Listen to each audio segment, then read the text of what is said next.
Mga kababayan, kung kayo ay SSS or GSIS pensyonado o mahal ninyo sa buhay ay isang retirado, huwag ninyong isasara ang video na ito. Dahil ngayong Hunyo 2026, may dalawang bagay na nangyayari na direktang makakaapekto sa inyong bulsa. Una, ang matagal na ninyong hinihintay na ₱1,000 pension increase, nagsimula na itong ipatupad. At pangalawa, may extra cash na inilabas para sa mga karapat-dapat na benepisyaryo.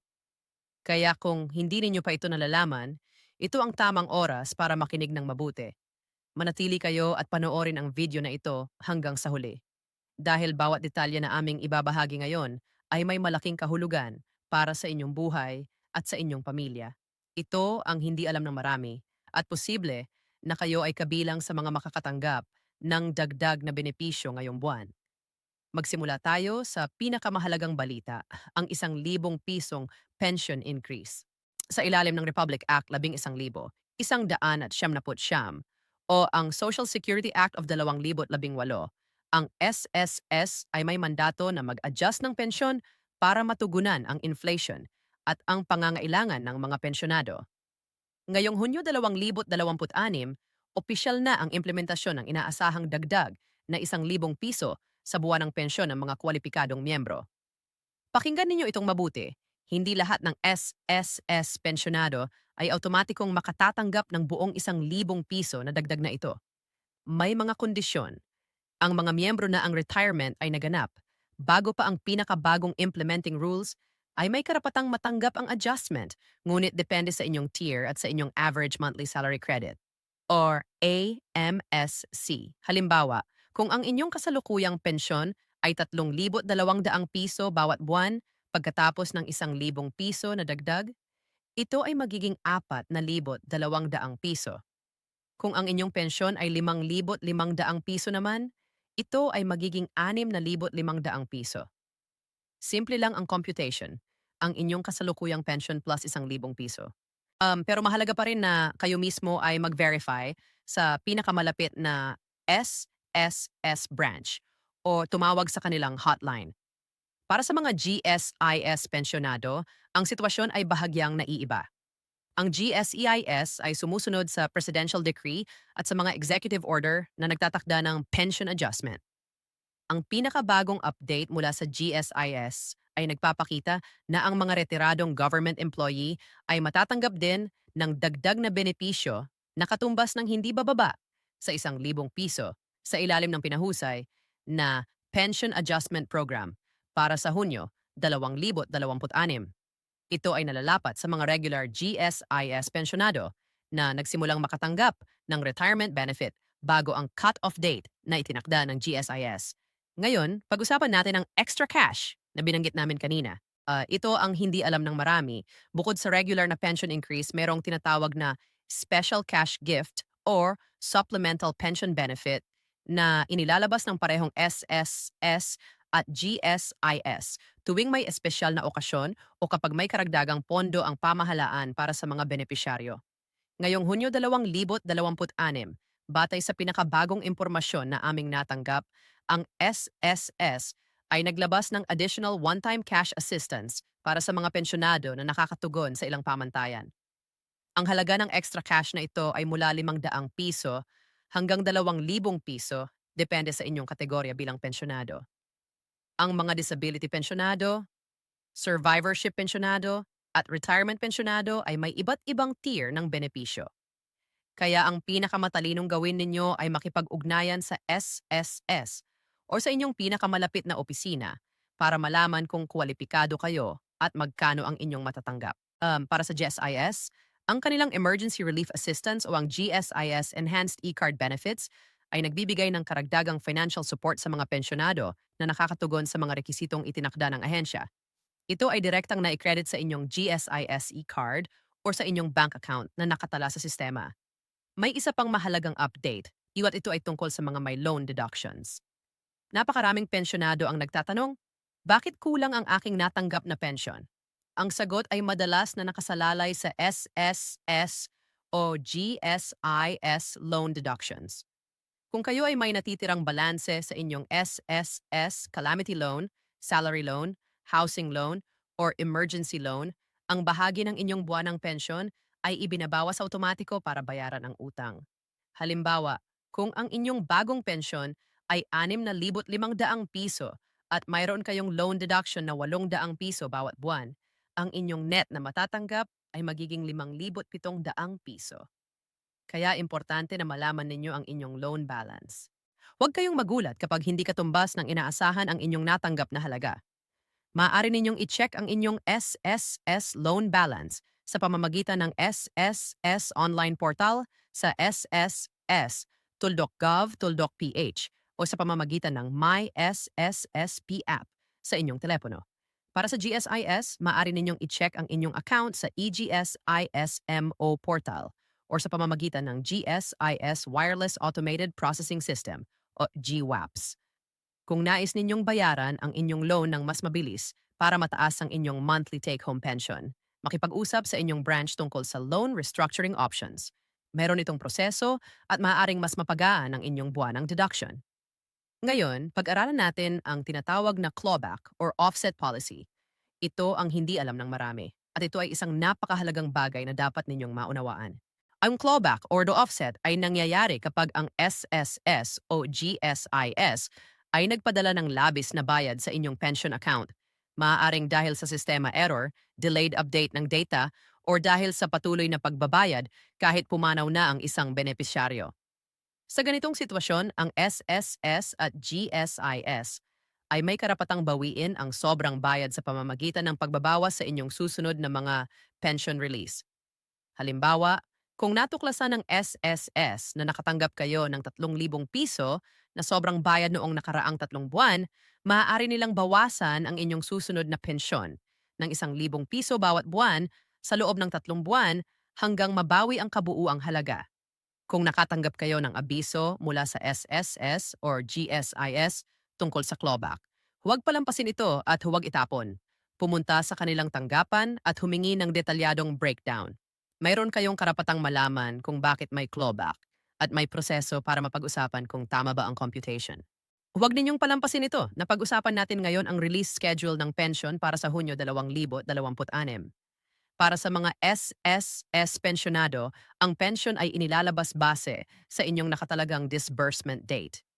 Kung kayo ay registered sa land-based banks tulad ng BDO, BPI, Metrobank, PNB o Land Bank, ang pensyon ay karaniwang inakredit sa inyong account sa unang hanggang ika-10 araw ng buwan. Ang mga may UMID card na may e-money feature ay karaniwang natatanggap ito sa parehong panahon. Para sa mga GSIS pensionado, ang pension ay inilalabas din sa simula ng buwan, karaniwang sa ika-1 hanggang ika-15 araw ng Hunyo. Ang mga nakakonekta sa GSIS e-card o sa Land Bank ay dapat ay nakita na nila ang kanilang pensyon sa kanilang account. Kung hanggang ika-10 araw ng Hunyo ay wala pa ring kredito sa inyong account, kumilos na agad. Huwag maghintay ng masyadong matagal. Maaaring may issue sa inyong account, sa inyong aktibong status, o may kailangan pang i-update na dokumento. At dito pumapasok ang napakahalaga at madalas na nakakalimutan, ang ACOP o Annual Confirmation of Pensioners. Ang ACOP ay ang paraan ng SSS at GSIS para ma-verify na kayo ay buhay pa at karapat-dapat na makatanggap ng pensyon. Ito ay isang taunang proseso na hindi dapat pruweba. Kung hindi kayo makakapag-ACOP sa takdang panahon, maaaring masuspinde ang inyong pensyon. Para sa SSS, ang ACOP ay karaniwang ginagawa tuwing Enero hanggang Marso ng bawat taon. Ngunit para sa mga bagong pensyonado o para sa mga may delinquent ACOP status, maaaring may special confirmation window. I-check ninyo sa pinakamalapit na SSS branch or sa online portal kung nasa ayos na ang inyong ACOP status. Para sa GSIS, ang proseso ay katulad. Ang mga pensyonado ay kailangang lumabas sa GSIS branch para mag-biometric confirmation or maaaring gawin ito sa pamamagitan ng accredited rural banks or ng GSIS touch tablet sa mga piling lokasyon. Kung hindi kayo makalabas ng bahay dahil sa kalusugan, meron itong proseso para sa mga may sakit na pensyonado. Maaari kayo humingi ng home visit mula sa SSS or GSIS. Makipag-ugnayan agad sa inyong branch para malaman ang proseso. May isa pang mahalagang payo bago kayo pumunta sa SSS o GSIS branch. Una, magdala ng dalawa o tatlong valid ID. Ang inyong UMID card, passport, or senior citizen UID ay tinatanggap. Magdala rin ng photocopy ng inyong mga dokumento para hindi kayo mabalik kung kulang ang requirements. Pangalawa, pumunta ng maaga, lalo na kung senior citizen na kayo. Ayon sa Republic Act ₱9,974 o ang Expanded Senior Citizens Act, kayo ay may karapatang sa priority lane sa lahat ng gobyerno at pribadong establishmento. Huwag kayong mahiyang gamitin ang inyong karapatang ito. Sabihin ninyo sa guard sa pintuan na kayo ay isang senior citizen at maaari kayong mauna sa pila. Pangatlo, kung may kasamang magulang o mahal sa buhay na pensyonado, maging gabay sa kanila. Tulungan silang sagutan ang mga form. Ang simpleng tulong na ito ay malaking bagay para sa kanila. Pang-apat, kung maaari, mag-schedule na kayo ng appointment online bago pumunta sa branch. Ang SSS ay meron ng online appointment system sa sss.gov.ph at ang GSIS ay meron ding IGSIS website sa igsis.gsis.gov.ph. Makakatipid kayo ng oras at lakas. Ngayon, pakinggan ninyo itong mabuti. May babala kami tungkol sa mga scammer. Sa bawat oras na may bagong benepisyo o pension update na inilalabas, lumilitaw din ang mga taong nagpapanggap na kinatawan ng SSS or GSIS. Sila ay nagpapadala ng mensahe sa Facebook, sa text, or tumatawag para sabihin na kailangan ninyo ng bayad para ma-release ang inyong extra cash o pension increase. Huwag kayong malinlang. Iyong SSS at ang GSIS ay hindi kailanman hihingiin ng bayad para sa pension release. Hindi sila magpapadala ng link para mag-login kayo sa panlabas na website. At hindi sila magtatanong ng inyong ATM PIN or one-time password sa telepono. Kung may tumatawag sa inyo na nagsasabing sila ay taga SSS, taga GSIS at kailangan ninyo ng bayad, ilagay ang telepono at tumawag sa opisyal na hotline ng SSS or GSIS para i-verify. Ang opisyal na SSS hotline ay 1455. Mayroon mo ring mag-email sa member_relations@sgss.gov.ph. Para sa GSIS, ang hotline ay 88474747 and ang kanilang opisyal na website ay www.gsis.gov.ph. Ang lahat ng impormasyon na inyong kailangan ay makukuha sa mga opisyal na channel na ito, libre at walang karagdagang bayad. Bago natin tapusin ang video na ito, nais naming paalala sa inyo ng isang bagay na maaaring nakalimutan ninyo habang tumatagal. Ang inyong pensyon ay hindi regalo. Hindi ito awa ng gobyerno. Ito ay isang karapatan. Ito ay pinaghandaan ninyo sa loob ng maraming taon ng trabaho, ng pagbabayad ng kontribusyon, ng sakripisyo, at ng dedikasyon sa inyong bansa at sa inyong pamilya. Bawat pisong kontribusyon na nagawa ninyo ay bahagi ng inyong kinabukasan na binuo ninyo para sa inyong sarili. Kaya kung may araw na parang napakahirap ng proseso, ang mga pila, ang mga form, ang mga requirement, alalahanin ninyo na ang bawat hakbang na ito ay para sa isang bagay na pag-aari ninyo. At kayo ay may karapatang ipaglaban ito. Sa mga nakaraang taon, marami sa ating mga pensyonado ang tahimik na tinanggap ang kung anumang ibinibigay sa kanila nang hindi nagtatanong, nang hindi naghahanap ng mas mataas na benepisyo. Ngunit ang alam at naiintindihan ninyo ang inyong mga karapatan ay ang pinakamalakas na sandata ninyo. Ibahagi ang video na ito sa inyong mga kapwa pensyonado, sa inyong mga kaibigan, sa inyong mga kamag-anak na maaaring makikinabang sa impormasyong ito. Siya sa isang click or isang share lang, maaari kayong makatulong sa isang tao na maibigay ang tamang impormasyon na kailangan niya. At kung hindi pa kayo nakasubscribe sa aming channel, pindutin na ang subscribe button at i-on ang notification bell para hindi kayo makaligtaan ng anumang mahalagang update tungkol sa SSS, GSIS, Senior Citizen Benefits, at iba pang programa ng gobyerno na para sa inyo. Dito sa channel na ito, ang aming pangako sa inyo ay simple lang. Magbibigay kami ng tapat, malinaw, at kapaki-pakinabang na impormasyon sa wikang naiintindihan ninyo. Walang komplikadong salita, walang palihim na agenda. Ang layunin namin ay ang inyong kapakanan.